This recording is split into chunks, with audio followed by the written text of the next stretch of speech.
તમામ દર્શક મિત્રોને નમસ્કાર. તમારા બધાનું ભાવભીનું સ્વાગત. વ્યક્તિ વિશેષ શ્રેણીમાં મિત્રો તમારું અભિવાદન.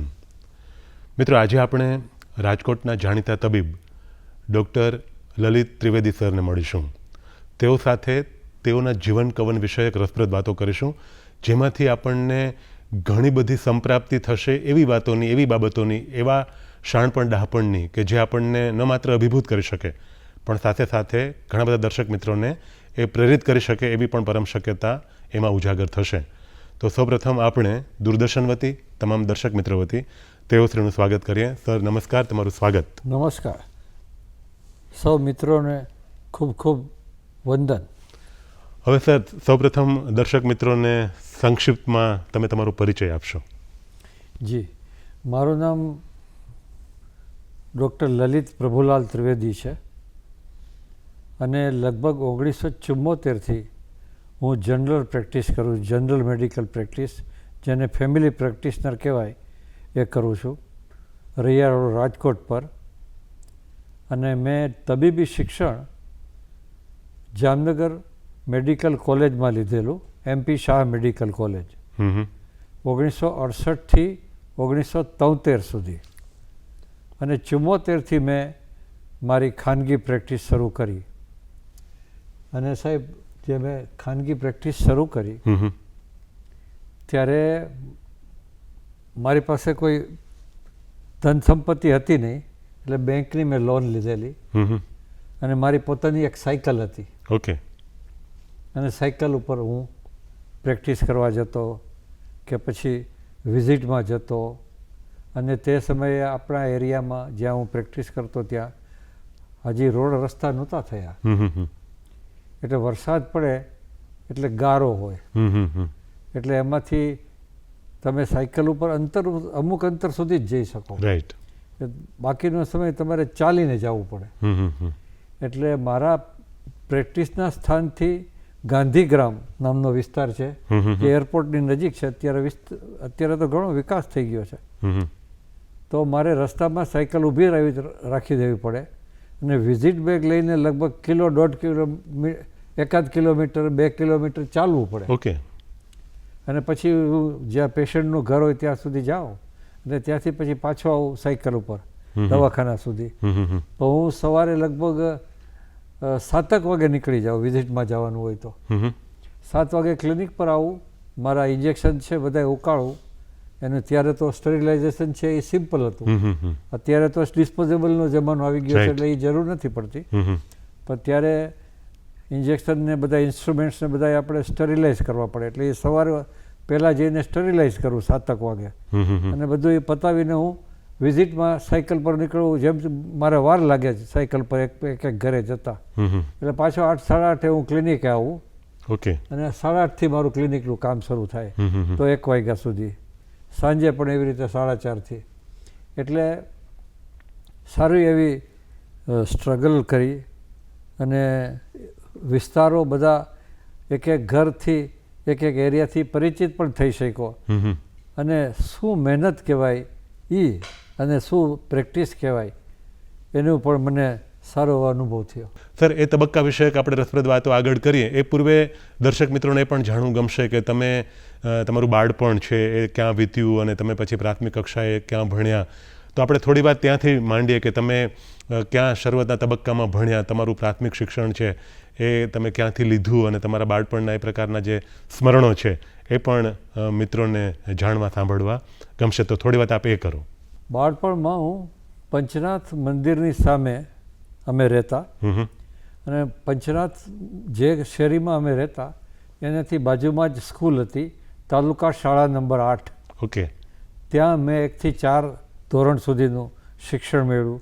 એમ કહેવાય છે કે તેમાં ઝવેરચંદ મેઘાણી પણ ભણેલા. ઓકે. અત્યારે એનું નામ ઝવેરચંદ મેઘાણી પ્રાથમિક શાળા છે, એટલે એમાં એમનું નામ ઝવેરચંદ મેઘાણીનું એક વિદ્યાર્થી તરીકે છે એવું મને જાણવા મળ્યું. ઓકે. અને એ સદર બજાર પાસે જ આવેલી શાળા નંબર 8 છે. અને શિક્ષકો બહુ સારા, પ્રાથમિક શાળાના શિક્ષકો. અને આપણે એક પહેલાં ધોરણથી ભણતા હોય એટલે હાથ પકડીને કક્કો શીખડાવે, એકડો બગડો શીખડાવે, સરવાળા બાદબાકી શીખડાવે, એટલો બધો સરસ સ્ટાફ હતો. અને અમે 1 થી 4 ધોરણ સુધી હું ત્યાં ભણ્યો. ઓકે. 5મા ધોરણથી 8મા ધોરણ સુધી હું આદરબાઈ ચૌધરી હાઈસ્કૂલ, ચૌધરી હાઈસ્કૂલ જે કહેવાય છે એમાં ભણ્યો. નાનપણની થોડી વાત કરું તો અમારી શેરીમાં અમે બધા સ્કૂલેથી જેવા ઘેરે આવીએ એટલે દફતર મૂકી પાણી પીધું કે ન પીધું અને શેરીમાં સીધા રમવા જતા રહીએ. અને સાહેબ અત્યારે તો હવે બધી રમતો કદાચ ઇતિહાસ થઈ ગઈ છે, પણ અમે શું ન રમતા. શેરીમાં અમે રમતા તો ઠેરીથી રમતા, ગરિયોથી રમતા, છૂટપીટ રમતા, રાત સાતતાલી રમતા. એવા ઘણી ગેમ્સ હતી કે જેનું હું નામ લઉં તો લિસ્ટ મોટું બને. અને રમતા, લડતા, ઝઘડતા, સાથે જ રહેતા, એવું એક ગ્રુપ હતું. આજે પણ એમાંથી કેટલાક મિત્રો હયાત છે તો મળીએ છીએ. અને ત્યાર પછી ચૌધરી સ્કૂલમાં 5 થી 8 સુધી ભણ્યા. ત્યાં પણ ખૂબ મજા કરી અમે બધા વિદ્યાર્થીઓ. આજે પણ એ બધા મિત્રો મળીએ છીએ. અને 9મા ધોરણથી એક વિદ્યા વિહાર કરીને સ્કૂલ શરૂ થઈ હતી, એમાં ભણ્યા. અને વિદ્યા વિહાર સ્કૂલમાં મને ખૂબ સારું શિક્ષણ મળ્યું, સંસ્કાર મળે એવું મળ્યું. મને સાહિત્યનો સારી રીતે પરિચય થયો. અને અમારો ત્યારે યુનિફોર્મ ખાદીનો હતો. અને એક વિદ્યાર્થીઓને અમારા ટીચર છે એ ભણાવતા, એના તરફ અંગત ધ્યાન આપતા, કુટુંબમાં પણ કાંઈ હોય તો પૂછતાછ કરતા. ગરબો હતો અને એક ઉત્સવ ઉજવવામાં આવતા. રાષ્ટ્રીય ઉત્સવ સારી રીતે ઉજવતા. કોઈ મોટા નેતા હોય, જવાહરલાલ નહેરુ, વિનોબા ભાવે, એ બધા આપણા થઈ ગયા હોય તો મને યાદ છે કે અમારી સ્કૂલની અંદર રવિશંકર મહારાજ આવી ગયા છે, મનુભાઈ પંચોળી દર્શક આવી ગયા છે. જેનું નામ મેથ્સમાં લેવાય છે એ શકુંતલા દેવી પણ અમારી સ્કૂલમાં આવી ગયા છે.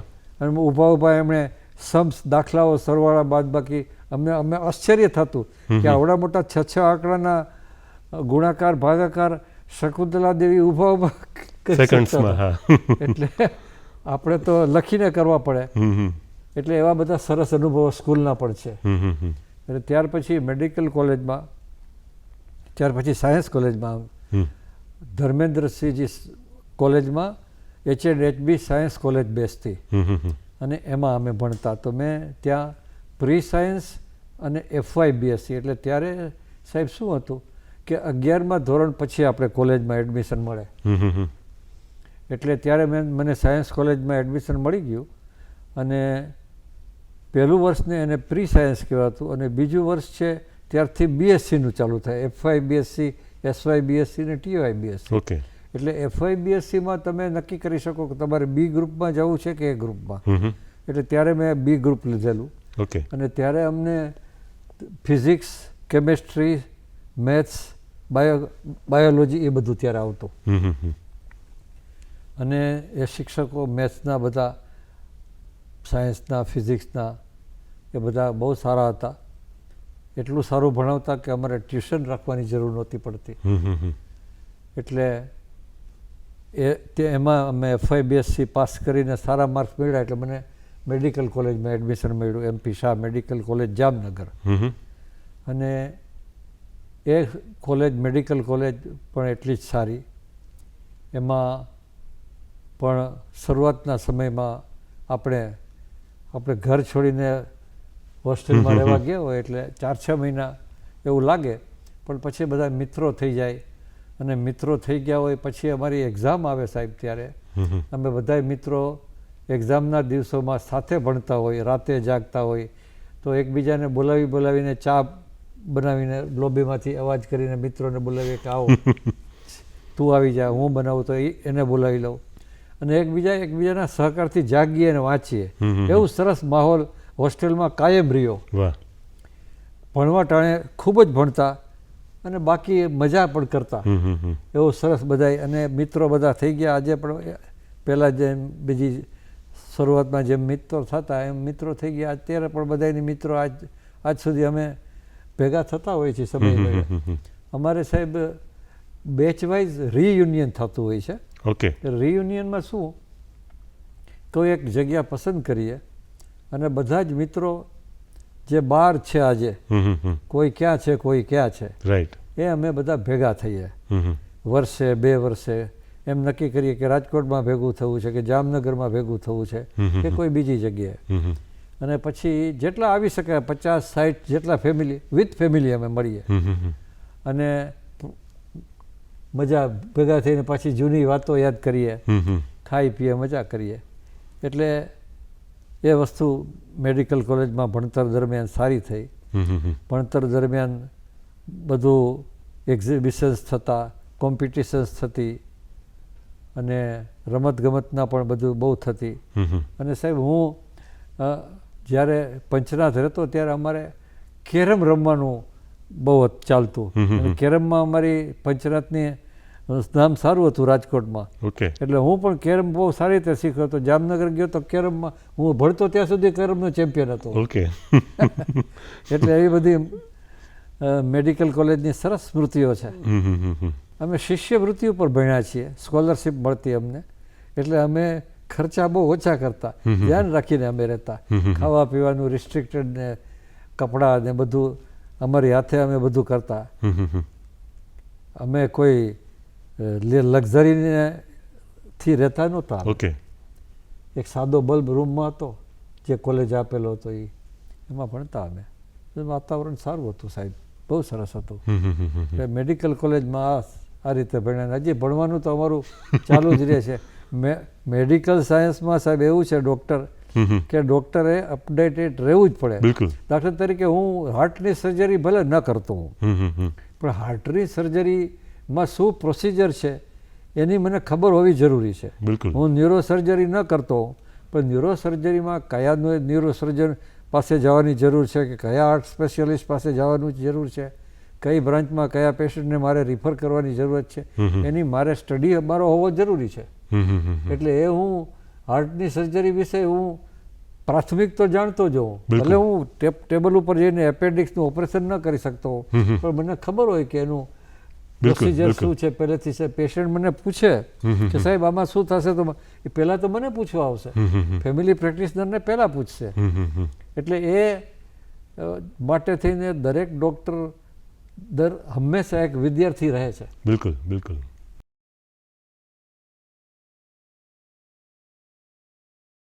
સાદગી સાથેનું જીવન, સંઘર્ષમય જીવન અને પ્રફુલ્લિત જીવન, આ બધાનો સમન્વય તમારા કોલેજ કાળ દરમિયાન થયો.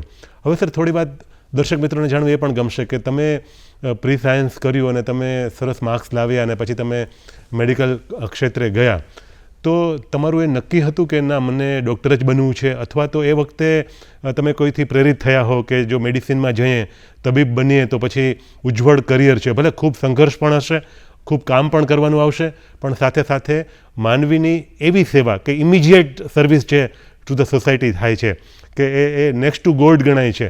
તો તમે એ તબીબી વ્યવસાયમાં જવાનું પસંદ કરવામાં જે પરિબળોએ ભાગ ભજવ્યો હોય, અથવા તમે કોઈથી પ્રેરિત થયા હો, અથવા તમારા મિત્રોને કારણે કે તમે જે રીતે નક્કી કર્યું હોય, તો થોડી વાત કદાચ દર્શક મિત્રોને અને એવા વિદ્યાર્થીઓને કે જે કદાચ આને કારણે એ સંપ્રાપ્તિ કરી શકે કે ના મને પણ આ ક્ષેત્રે કામ કરવું ગમશે, એ પ્રકારની વાત છે, એ આપ થોડી મિત્રો સાથે શેર કરો સર. બહુ આઈડિયા નથી આવતો અત્યારે, યાદ પણ નથી આવતું કે કોનાથી હું પ્રેરિત થયો હતો. પણ મારા મનમાં જ્યારે હું અમુક 10મું 11મું ધોરણ ભણતો હતો ત્યારે મને ડૉક્ટર થવાનું મારા મનમાં હતું જ કે મારે ડૉક્ટર થવું છે.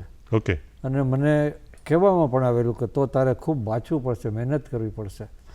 એટલે હું મારી સ્કૂલમાં એવા ટાણે તો હોશિયાર વિદ્યાર્થી ગણાતો અને હું ખૂબ વાંચતો, ભણતો, બરાબર સારી રીતે ભણતો. સાયન્સ કોલેજમાં પણ ખૂબ મેં મહેનત કરી છે, ખૂબ વાંચ્યું છે અને સારા માર્ક્સ મેળવવાની કોશિશ કરી છે.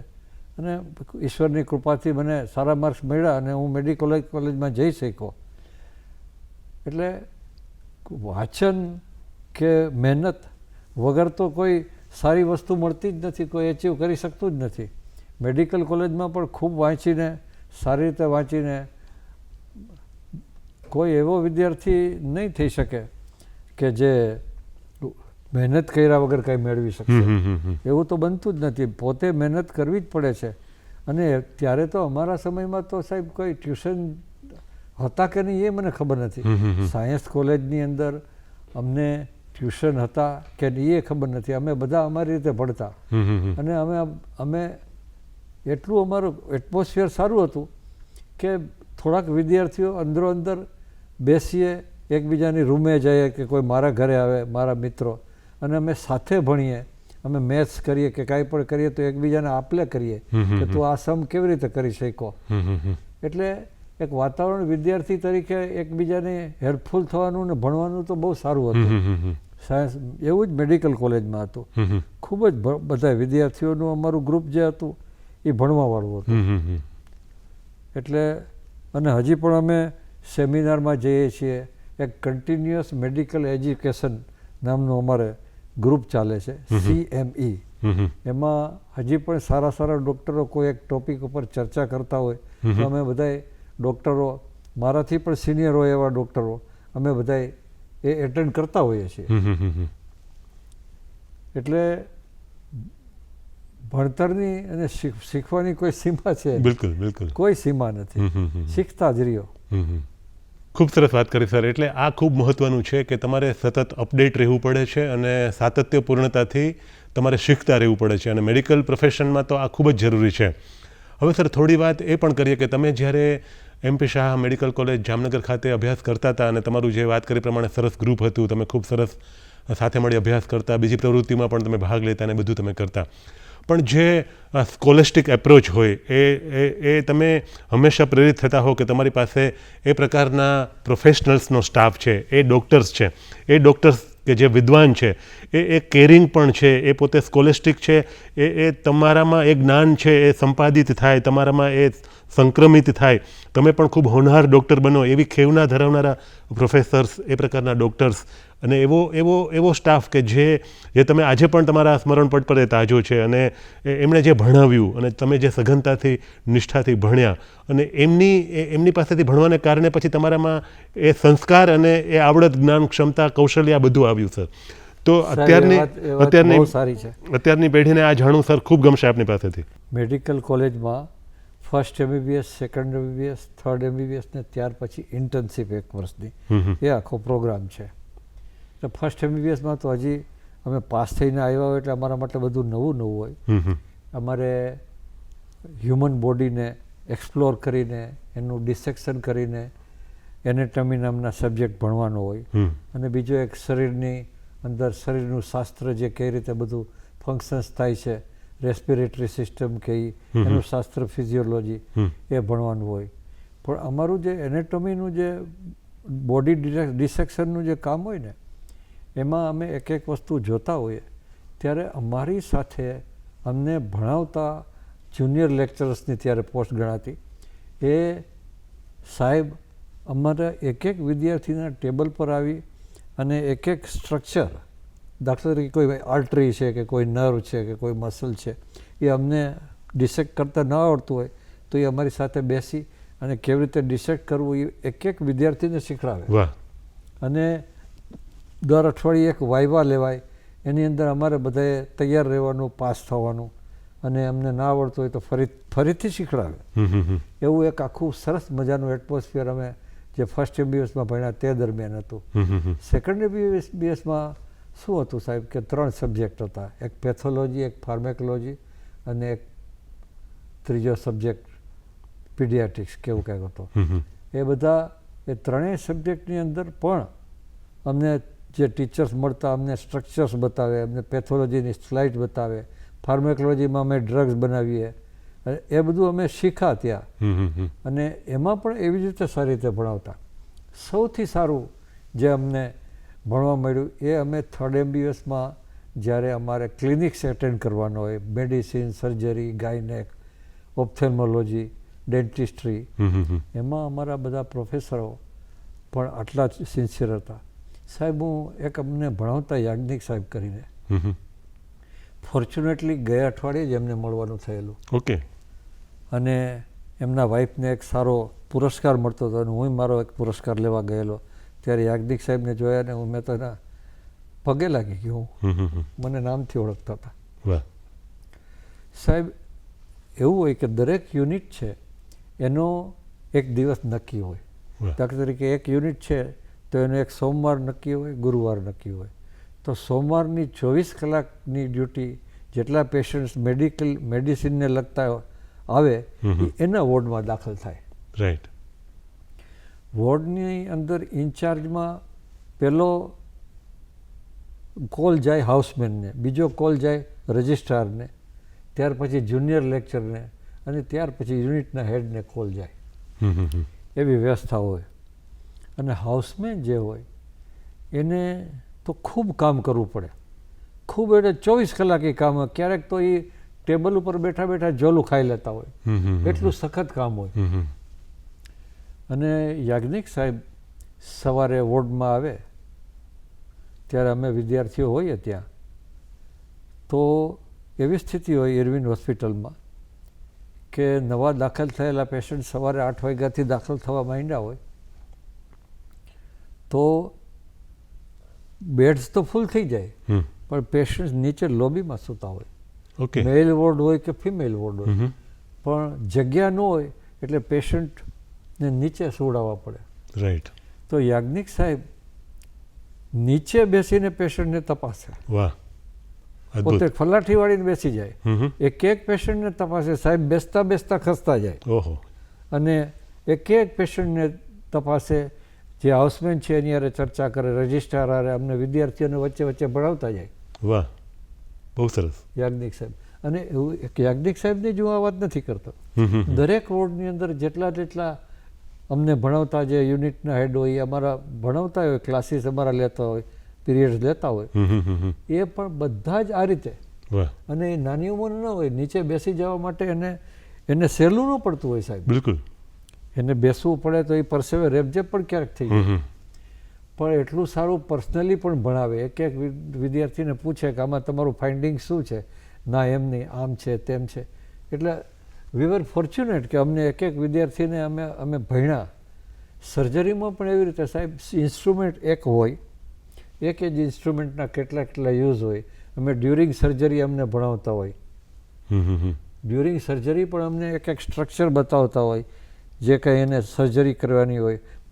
અમે પછી ભવિષ્યમાં સર્જન થવાના છીએ કે મેડિસિનમાં જવાના છીએ એ વાત ત્યારે હોતી નથી. Right right. ત્યારે તો અમે દરેક સબ્જેક્ટ અમારે સરખી રીતે એમ જ ભણવાના હોય છે. એટલે દરેક વિભાગમાં અમે MP શાહ મેડિકલ કોલેજના વિદ્યાર્થીઓ એટલા ફોર્ચ્યુનેટ હતા અમે કે અમને અમારા ટીચર એક વિદ્યાર્થીને વ્યવસ્થિત ભણાવતા. વાહ. અને પછી અમે જે ઇન્ટર્નશીપ કરતા ત્યારે ઇન્ટર્નશીપના 4 વિભાગ હોય, 3 મહિનાના. જેને જ્યાં લેવી હોય, કોઈને રાજકોટમાં લેવી છે, કોઈને જામનગરમાં લેવી છે. અને ત્યાં અમને ડ્યુટી આપવામાં આવે અને ત્યાં પણ સુપ્રિન્ટેન્ડન્ટ ને એ બધા હોય. આપણી મેળે આપણે પેશન્ટને એક્ઝામિન કરવાના, ટ્રીટ પણ કરવાના, જેટલું આવડતું હોય એટલું. રાઈટ. સર્જરીમાં પણ એવી જ રીતે ઇમરજન્સી આવતી હોય તો ઇમરજન્સી એટેન્ડ કરવાની હોય. એ બધું ત્યારે પણ આપણને પ્રેક્ટિકલી આપણે શીખ્યા છીએ. એ ઇમ્પ્લિમેન્ટ કરવાનો આપણને આખો કોર્સ કરવાનો થાય ત્યારે. એટલે એ કોર્સ 1 વર્ષનો એ દરેક ઇન્ડિવિજ્યુઅલ પર આધાર છે કયા વિદ્યાર્થી કેટલું એમાં સિન્સિયરલી કામ કરે છે. પણ અમે બધા રાત નાઇટ ડ્યુટી પણ લેતા અને કામ કરતા. એટલે સરસ. હું તો કહું છું કે બહુ પ્લીઝન્ટ સમય પસાર થયો અમારો ભણવાનો. હસી ખુશીથી ભણ્યા અમે, મહેનત કરી અને મજા કરી. વાહ.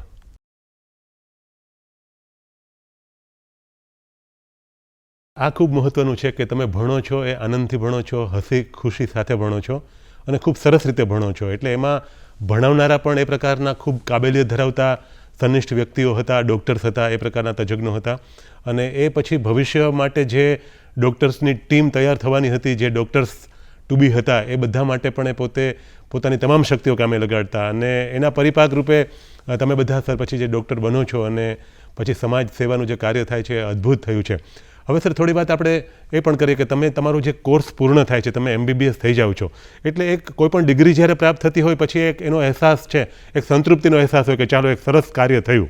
પછી તમારી જે રિયલ લાઈફ શરૂ થવાની હોય તો એ અનુભૂતિ એ વખતના સ્મરણ કોઈ હોય તો સર એ આપણે મિત્રો સમક્ષ મૂકીએ અને પછી પ્રોફેશનલ કરિયર છે એના ઉપર આપણે થોડી વાત કરીશું. તો સર આપ થોડી વાત એ કરો. હું MBBS પાસ થઈ ગયો પછી એક સમય એવો આવ્યો હતો સાહેબ સરકારી વિભાગમાં, આરોગ્ય વિભાગમાં, કે થોડો સમય સુધી મને જોબ નથી મળી કોઈ જગ્યાએ. મેં ગાંધીનગર પણ એના માટે કોશિશ કરેલી ને બધી જગ્યાએ ઇન્ટરવ્યૂ ઘણી જગ્યાએ આપેલા, પણ હું લગભગ 6 મહિના સુધી મને જોબ ન મળી. એટલે હું ઘેરે જ હતો. તે દરમિયાનમાં મારો એક ફ્રેન્ડ, એનું નામ ડૉક્ટર અશરફ ડબ્બાવાલા, એ પોતે વેરાવળમાં પોતાની પ્રાઇવેટ પ્રેક્ટિસ શરૂ કરેલી અને પછી સાથોસાથ એણે પ્રભાસ પાટણ જે બાજુમાં જ આવેલું છે, જ્યાં આપણે સોમનાથ મહાદેવનું મંદિર છે, ત્યાં પણ પ્રેક્ટિસ શરૂ કરીને ત્યાં પણ એની પ્રેક્ટિસ સારી ચાલતી હતી. એટલે મારો ખાસ મિત્ર હોવાના કારણે મને કીધું કે તું અહીં આવી જા. એટલે મારા માટે સાહેબ એક વસ્તુ એવી સારી બની કે મારી પ્રેક્ટિસની શરૂઆત સોમનાથ મહાદેવના સાનિધ્યમાં થઈ. વાહ, જોરદાર. એટલે અમે બે સાથે પ્રેક્ટિસ કરતા અને 2 કલાક સવાર સાંજ બંને ભાગ પાડેલા હતા. કુલ 4 કલાક સવારે, 4 કલાક સાંજે એવા. અને અમારી ઇમરજન્સીના પણ અમે ભાગ પાડેલા કે એક દિવસ આની એક દિવસ આની. એટલે એમ અમે બહુ સારી રીતે પ્રેક્ટિસ કરી. પ્રેક્ટિસ દરમિયાન ખૂબ શીખવા મળ્યું, ખૂબ શીખવા મળ્યું. એક કોન્ફિડન્સ આવી ગયો. પછી મારે તો રાજકોટમાં શિફ્ટ થવું હતું, એટલે પછી હું રાજકોટ શિફ્ટ થઈ ગયો. પણ જે કોન્ફિડન્સ મને પ્રભાસ પાટણમાં સોમનાથમાં મળ્યો એ સારો મળ્યો અને એને કારણે હું રાજકોટમાં આવીને પ્રેક્ટિસ શરૂ કરીશું. એટલે એક એ અનુભવ જે છે, જે શીખ્યા છીએ એનો અનુભવ આપણે મેળવવો જરૂરી છે. મેલેરિયાના પેશન્ટ છે દાખલા તરીકે, તો મેલેરિયાના ફીચર્સ, એના જે લક્ષણો શું છે એ આપણે ચોપડીમાં તો ભણ્યા છીએ, પણ પ્રેક્ટિસમાં આવ્યા પછી એની સારવાર આપણે કરવાની છે સફળતાથી. એ બધું ધીરે ધીરે અનુભવ મળી ગયો. બિલકુલ બિલકુલ. બહુ. અને એ સમયે બધાએ મારી સાથેના બધા મારા મિત્રો પણ એવો જ સંઘર્ષ કરી રહ્યા હતા. કોઈને મળી ગઈ હતી જોબ તો એ બધા પોતાના જે વિસ્તાર હતા જ્યાં એને મળતું હતું, PHC કે એવું કાંઈ, એમાં પ્રેક્ટિસ કરતા હતા. મને ત્યારે જોબ નહોતી મળી તો મેં પછી હું પ્રાઇવેટ પ્રેક્ટિસમાં જ આવી ગયો. એટલે મેં ક્યાંય પછી ત્યારે ક્યારેય જોબ કરી જ નથી, પ્રાઇવેટ પ્રેક્ટિસ જ કરી છે. હવે સર, કાર્યક્રમના અંતે મિત્રો સમક્ષ આપણે એ વાત મૂકીએ કે તમારી જે દીર્ઘકાલીન આખી આ સેવાકીય પ્રવૃત્તિ રહી છે, તમે ખૂબ એકદમ રાહત દરે પેશન્ટ્સ છે એમની સારવાર કરો છો અને તમારી 50થી પણ વધારે વર્ષની તમારી આ પ્રેક્ટિસ સર છે, એટલે એ કાબિલે તારીફ છે, અભિનંદનીય છે. અને ખૂબ સ્વસ્થતા સાથે અત્યારે પણ તમે આ તમારી જે આખી આ પ્રક્રિયા છે એ ચાલી રહી છે. તો એ જે તમારો જે અનુભવ છે અને ખાસ કરીને પેશન્ટ્સ છે એના ચહેરા પર સ્મિત લાવવા માટે તમે જે તમારું જે જ્ઞાન છે, તમારો તજુર્બા છે, તમારો જે અનુભવ છે એ કામે લગાડો છો. તો અન્ય મિત્રોને, ખાસ તો યંગસ્ટર્સને કે જે આ ફિલ્ડમાં જવા ઈચ્છુક હોય અથવા એમાં હોય, એમને કંઈક એમાંથી સંદેશાત્મક રીતે કંઈક મળી શકે તો એવી વાત કરીને પછી આપણે કાર્યક્રમ સંપન્ન કરીએ. કોઈ એક દર્દી છે ટાઇફોઇડનો કે કોઈ એક દર્દી છે કમળાનો, એને આપણે સારવાર શરૂ કરીએ કે આપણે ડાયગ્નોસિસ, આપણા સમજ પ્રમાણે આપણે ડાયગ્નોસિસ કર્યું, કદાચ લેબોરેટરીની શરૂઆત મેં પ્રેક્ટિસની કરી ત્યારે લેબોરેટરીની સુવિધાઓ રાજકોટમાં એટલી બધી નહોતી. કોઈ દર્દીને એમ કહેવું કે આ તમે બ્લડ ટેસ્ટ આટલી કરાવી લ્યો તો એ દર્દીને એમ થાય કે મને શું થઈ ગયું છે. એટલે મોટાભાગનું ક્લિનિકલ ડાયગ્નોસિસ થતું હતું. એટલે કે દર્દીને આપણે ટેબલ પર તપાસીએ, એને એની જે ફરિયાદ છે એ સાંભળીએ, પછી એને તપાસીએ, પછી એક આપણને નિદાન ઉપર આવીએ અને એના પર અમે સારવાર કરતા હતા. અમે સાહેબ ટાઇફોઇડની સારવાર પણ એ સમયમાં ટાઇફોઇડની જે ટેસ્ટ હતી એનું આજે બ્લડ લે તો અઠવાડિયા પછી રિઝલ્ટ આવતું. ઓકે. વિડાલ નામની ટેસ્ટ. તો અમે દર્દીને તપાસીએ તો દર્દીના લક્ષણને અમારી તપાસનું તારણ એ બેનું એક સમેશન કરી અને અમે કહી શકતા ભગવાનની કૃપાથી કે આને ટાઇફોઇડ છે, રાઈટ, કે આને ફલાણો તાવ છે, મલેરિયા છે. એટલે અમને શીખવવામાં આવેલું ભણતા હતા ત્યારે, અને પછી જે અમે એને અમારામાં ઉતરી શક્યું એના આધારે અમે પેશન્ટનું ડાયગ્નોસિસ લેબોરેટરીની સહાય વગર કરી શકતા. વાહ, ખૂબ સરસ. અમે અમારા હું મારા સહિત મારા મિત્રો ટ્યુબરક્લોસિસનું નિદાન સાહેબ અમે પેશન્ટને તપાસીને કરતા. વાહ. પહેલાં અમારું અમે એક્સરે માટે ચિઠ્ઠી મોકલીએ રેડિયોલોજિસ્ટને, તો પહેલાં અમે નિદાન કરી લીધું હોય. વાહ. કે ભાઈ આ ટીબી લાગે છે, એટલે ટીબીના એટલા પેશન્ટ જોયા હોય. વાહ. ટીબીના યુનિટમાં જઈને અમે બધા વિદ્યાર્થીઓએ ટીબીના પેશન્ટને તપાસ્યા હોય. ટીબીના તપાસવાથી ટીબીના કયા લક્ષણો છે એ આપણે સ્થાપિત કરી શકીએ. એટલે એ બધું જે સમૃદ્ધિ અમને મળી એ ભણતી વખતે અને પછી પ્રેક્ટિસમાં આવ્યા પછી, તો ઈશ્વરની કૃપાથી અમે એમને એમ ક્લિનિકલ ડાયગ્નોસિસ તપાસ કરીને લેબોરેટરી કે એક્સરેની મદદ લીધા વગર તપાસ કરીને અમે ટ્યુબરક્લોસિસનું નિદાન કરી શકતા હતા ભગવાનની કૃપાથી. મારી જેમ મારા ભાઈબંધો કરી શકતા હતા. એટલે ત્યારે અમને લેબોરેટરી કોઈને કહીએ કે ભાઈ તમે આ જઈને તપાસ કરાયો મેલેરિયાની છે કે નહીં, એવો અમારી પાસે સમય નહોતો સાહેબ. મેલેરિયાનો દર્દી 105 તારો લઈને આવ્યો છે અને આપણે લેબોરેટરી માટે થઈને બ્લડ મોકલીએ એવો કોઈ સમય નહોતો. દવાખાનામાં આવીને બાકડી પર સૂઈ ગયો છે, બિચારો ઊભો થવાની ત્રેવડમાં નથી, તો ત્યારે જ અમારે નિદાન કરવાનું છે અને ત્યારે જ એને સારવાર આપવાની છે. એને બ્લડ માટે કેવી રીતે મોકલવું? અને એની પાસે એટલા પૈસા નથી સાહેબ. એને એ હાલતમાં એ રિક્ષામાં બેસીને લેબોરેટરી સુધી જાય એવી એની ત્રેવડ નથી. ત્યારે અમારે એવે ટાણે ઇન્જેક્શન કે દવા કે જે કંઈ આપવાનું છે એ અમે આપીએ અને એને અમારે સાજો કરવાનો છે. અમે લેબોરેટરીના નિદાન ઉપર લેબોરેટરીની સગવડ ઉપર અમે આધાર નહોતા રાખતા. રાઈટ. આજે પણ અમે નથી રાખતા. આજે પણ અમે સારવાર તો શરૂ કરી જ દઈએ છીએ.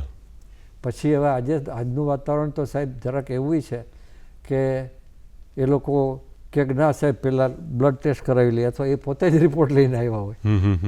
પેશન્ટ પોતાની મેળે જ પોતાના રિપોર્ટ ક્યાંકથી મેળવીને આવ્યા હોય ત્યાર પછી જ અમારી વાત શરૂ થાય, એવું આજકાલ તો બને છે. રાઈટ. એટલો ખબર નહીં, એટલું ઓછું થઈ ગયું છે ડાક્ટર સાથેનો ભરોસો કે જે તે હોય, અથવા પોતે એમ લાગે કે હું કરાવીને જાઉં એવી સગવડ એને મનમાં ઊભી થઈ ગઈ હોય, શક્તિ હશે એવી. પણ અમારા વખતે તો અમે આ કરતા શરૂઆતના સ્ટેજમાં. મને સાહેબ 51 યર્સની મારી પ્રેક્ટિસ છે. Right right. એટલે સર આ અદ્ભુત વાત છે. તમે જે જ્ઞાન મેળવ્યું, જે કૌશલ્ય સિદ્ધ કર્યા અને પછી તમે તમારે એક નિષ્ઠા સાથે અને રસમયતા સાથે દર્દી છે એને તપાસો છો અને નિદાન કરો છો અને સારવાર પણ ત્વરિત શરૂ કરી શકો છો. એટલે ખરેખર અદ્ભુત વાત છે. ઘણા બધા મિત્રોને આમાંથી ઘણી બધી બાબતો જાણવા, શીખવા, સમજવા અને પ્રેરણા સ્વરૂપે પણ સંપ્રાપ્ત થયા હશે. સર, તમે આવ્યા અને રસપ્રદ વાતો દર્શક મિત્રો માટે મૂકી આપી, તો એ માટે દૂરદર્શન વતી અને તમામ મિત્રો વતી તમારો ખૂબ ખૂબ આભાર. અને એ સાથે અભ્યર્થના કે તમારું જે આ સ્વસ્થ તમારું જીવન આ જ રીતે આગળ ધપતું રહે અને તમે અનેક દર્દીઓના ચહેરા પર સ્મિત લાવવામાં કામયાબ નીવડો, એવી ઈશ્વરને પ્રાર્થના. પણ ખૂબ ખૂબ આભાર. ધન્યવાદ. Thank you.